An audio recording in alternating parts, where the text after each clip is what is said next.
Well, hello, and welcome back to another video. Got some nice sun flare adding in. You are seeing this right after I finally post my 1 year post breakup video. I filmed that video before I had a breakdown last week, and I had to edit it because I said his name and I just don't need his name out there on the internet. And so I was just not in a mental headspace to edit that video, but I don't want to miss my 52 videos in 52 weeks, 1 whole year, so I will get that up hopefully tomorrow on Monday. I'm filming this on a Sunday. And then I'll post this probably on Tuesday right after, so I don't post 2 videos on the same day, but that you still get a chance to see it. I'm in focus, which is good. It has the eye focus. I am going to talk about allopathic medicine today. It would be so much easier to just kind of ramble about the thoughts in my brain from everything I processed last week, but we're going to have a topic and we're going to stick to it. So that's today's video, allopathic medicine. I keep looking at the viewfinder because I'm like, am I actually in focus? But, oh well, hopefully I am. So, where do we start? Well, let's start with Eastern medicine and what that is. So, basically, it's acupuncture, kind of a little bit of chiropractic, a lot of holistic ways of looking at things. Everything's connected.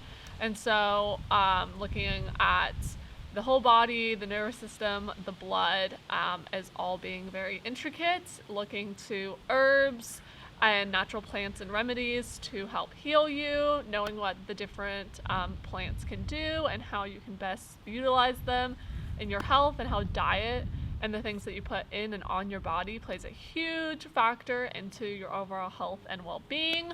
And so that's kind of what was medicine up until the early 1900s, when Rockefeller came in and he established allopathic medicine. And if you've never heard that term before, basically it's what you would think as modern medicine.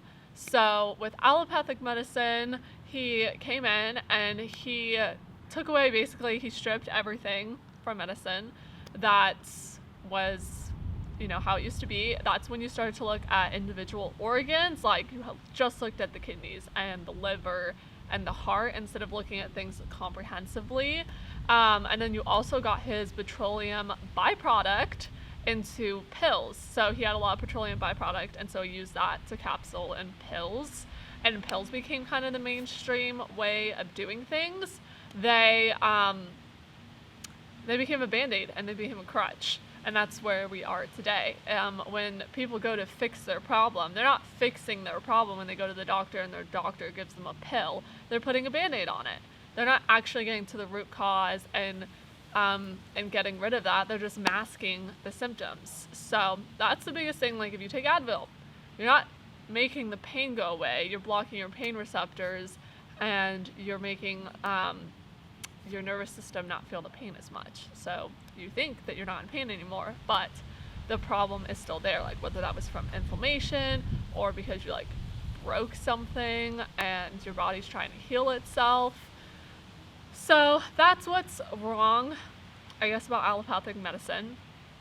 And a huge thing as well, and a lot of people get burned by allopathic medicine and doctors, normal med school, because if they go in for a problem and it doesn't fit their predisposition description list of diseases and what could be the cause of it, then they're kind of out of luck. There's been so many people that I know, and I know people that know people, where they go to the doctor and they have a problem and they're like, your chart is reading fine, there's nothing wrong with you. It is in your head.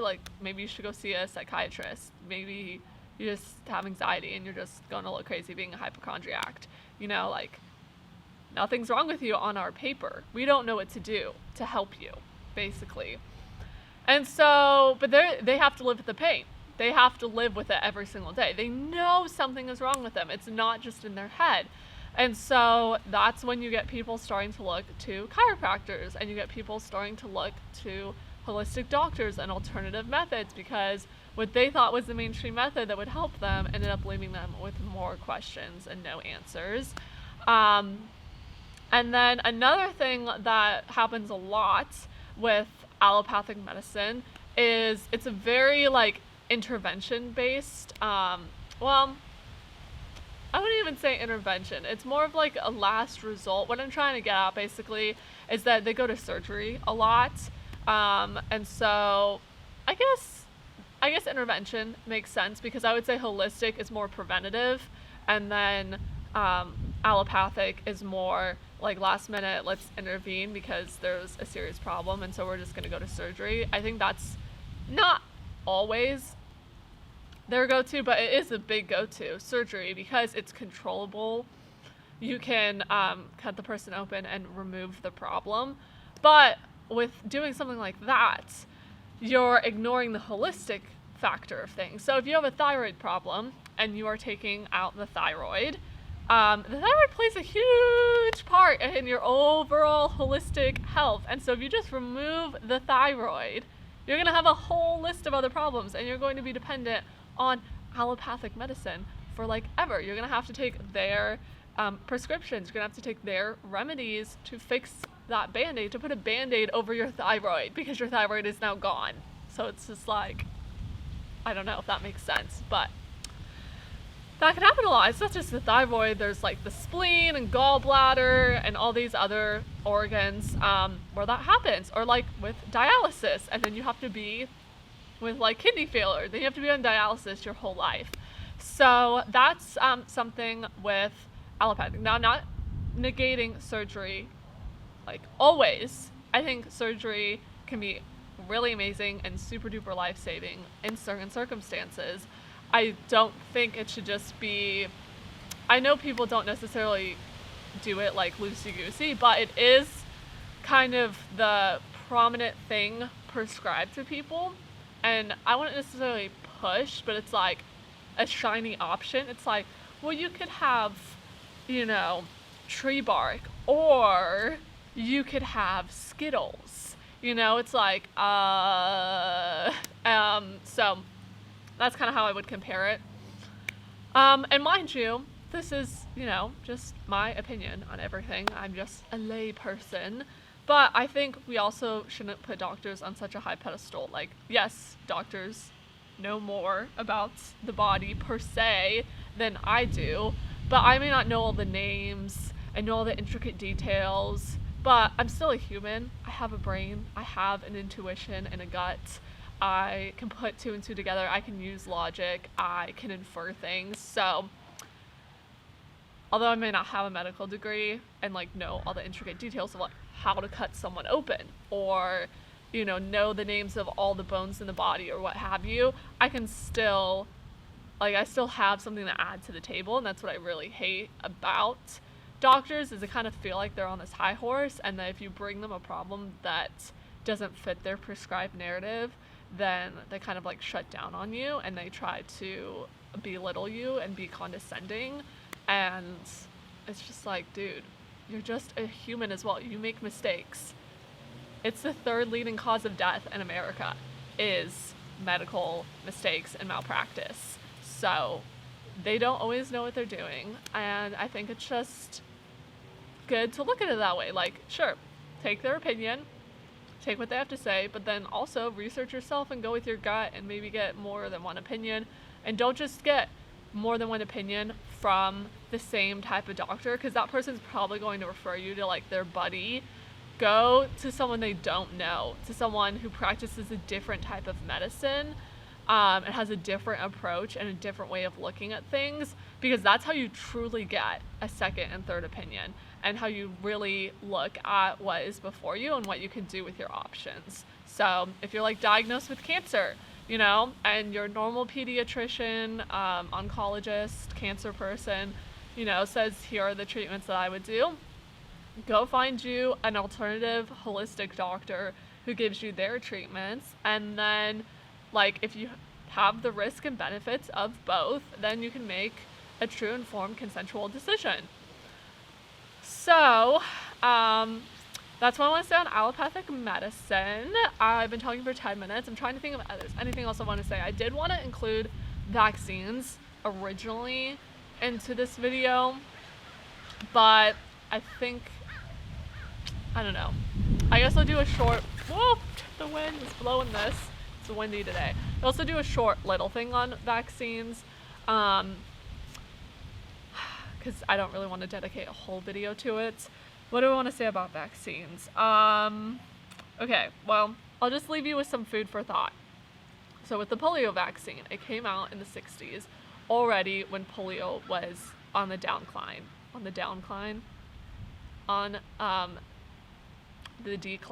there you go, words. When it was on the decline. And so, you know, looking at that factor, also looking like, did they rename polio as something else? Does it still technically exist? What happened in India with polio? All those questions. How does polio even become about as a disease? How does it function? How do you get it? How do you spread it? Like those types of questions. Can you spread it? I think looking at that and then looking at like sanitation and medical practices that have increased, things like that all play into the factor of the decrease in polio, and like just ascribing the vaccine as like the god that saved polio is not necessarily always looking at the full picture. So that's what I'll say with that. And then you can kind of look at, because polio comes up all the dang time, and so I think it's good to look at, you know, like what changed, you know, and looking at when the vaccine came out and the already decline in polio to begin with. It's like, how can you say that the vaccine is what eradicated polio when it was already virtually eradicated? Like there were still some cases, but it wasn't like this epidemic anymore. So that's something to look at. Another thing to look at is you could do that with like measles, you could do that with chicken pox, because I think that's just like important to look at with the whole talk of vaccines, and also looking into the disease itself and, like I said, how you can get it. So for example, with Gardasil, so that disease that vaccine is supposed to protect against cervical cancer, and specifically like that's the rabbit hole, but there's a lot to connect between there. So Gardasil is given originally to like 13-year-old girls, roughly around that age, okay? And it's supposed to protect against HPV. It's supposed to protect against an STD that you get, okay? It's either HPV or hepatitis B. I don't want to get it wrong, but I'm pretty sure it's HPV. So it's supposed to protect against that. And then that can potentially lead to cervical cancer. Potentially. Like, you have to get a specific STD and a specific strain of that STD that could potentially lead to cervical cancer. And then that's the connection. So one, you're bold of you to assume that every 13-year-old girl is sexually active to the point where they're getting STDs. And bold to you assume that they're going to get that particular STD that will particularly potentially turn into cervical cancer one day. Like, that is a very, very, very big stretch. And so as a parent, as, you know, a young girl probably can't make those decisions or be as aware, I guess you would say. They could make those decisions but may not be as aware. But as a parent, you have to like wonder and question, like, how beneficial is this actually? And the risk benefits, because Gardasil came out and a lot of people had a lot of reactions. It got a lot of bad publicity. People were infertile. They had seizures, lots and lots of things. Okay, it was so bad they had to rename it to HPV. I really hope I'm not getting my names wrong. So I'm either going to do a disclaimer of HPV or hepatitis B, but I'm pretty sure it's HPV, because I'm pretty sure, I'm really bad with names, that they named it the HPV vaccine afterwards because it got so much bad publicity, and now they're giving it to guys as well in some cases. And it's like, what? They don't even have cervixes. Why? So that's why I think it's really important to look into vaccines and just look into all of the things surrounding it. Look into the fact that vaccine companies cannot be held liable. Oh, my timer. Cannot be held liable. And from 1980s, they had that act where they can't be sued. And so they came out with a ton of more vaccines because of that reason. And the vaccines that used to be for like our parents or even like people in their like 30s and 40s maybe got like 10 vaccines, and now it's 70. So it's increased between 7 times or 10 times depending on what era you're talking about, because it's obviously increased throughout the years. It's increased a lot, and so that's really concerning. And that they're all like, the MMR is packaged all in one, and they're so back to back to back, and you have to look at the ingredients as well, like what are in the vaccines. Why is formaldehyde in some of them?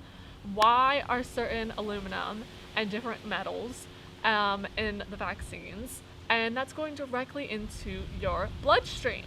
So that's obviously going to impact your body, and everybody's body is different and it's going to react differently, and you may not always know if you're having a reaction because it may not be immediate and it may not be as like big in your face as like a seizure or something, but you still could have a reaction, have long-term vaccine injury without you even being fully aware of it. And especially because like almost everyone in society, not everyone, but a lot of people are vaccinated, you really don't have a true test subject. I mean, you do. I know people who are not vaccinated, like at all. But for the most part, you don't have a test subject. And you're not looking at like a sample pool of people, like, are the people who don't have vaccines, are they getting autoimmune diseases? Are they as likely to be infertile? Are they as likely to have autism or have ear infections or be allergic to things or whatever it may be? And so, yeah, just looking at things like that. And also just knowing as well that vaccines aren't the end-all be-all to health and like the health decline, because what we put in our food is a huge factor, and just the air in general, our phones and all the EMFs, like that's why I think it's like good to look at overall holistic health when it comes to these matters, because like as much as I love to talk about vaccines, because I think it's important for people to be aware and to question and to look into, it's also important to realize that like, hey, EMFs have a huge impact on your sleep and other things going on in your body, and so does the food that you eat. You know, all the processed food that has like really whacked up chemicals, that impacts your overall health and all of the factors that go into it. So I think what I'll leave with is some cool little fun facts that I've learned over the years about holistic medicine. I don't want to make this a too long video, but obviously I really like talking about the subject. So one is your teeth. Each tooth is connected to a different organ through the nervous system. So fun fact about that, which is why it's really important to look at overall teeth and oral health. If you've gotten wisdom teeth taken out, or like, I don't know, other drillings, and if you have bacteria pockets in your teeth, like in that socket, if you've like gotten a tooth removed or like whatever it may be, that could be a reason why you have organ problems in other parts of your body, because there could be bacteria there which is connected to the nervous system, to that organ, which affects your overall health. So that's a really cool fun fact. And then another one is that like certain pressure points and I guess like spots on your body, again, it has to go with like the nervous system aspect of it. If you have like a ping or like it hurts or like you flinch, then that could tell you about a different organ. So people who study this obviously know like the certain spots, but I think that's really cool. Also, your nails say a lot about your health, and so does your hair, and so do your eyes. So like the outside indicators kind of tell you what's going on the inside. Really important to look at that stuff. And there's just so much more that I'm learning about different like herbs and stuff. So maybe I'll do another video in the future once I've learned even more about overall holistic health, because this one was a little bit more about allopathic medicine, but in the future I will do holistic stuff. So I hope you guys have a great day. Thank you so much for watching this video, and I will see you guys next time. Bye!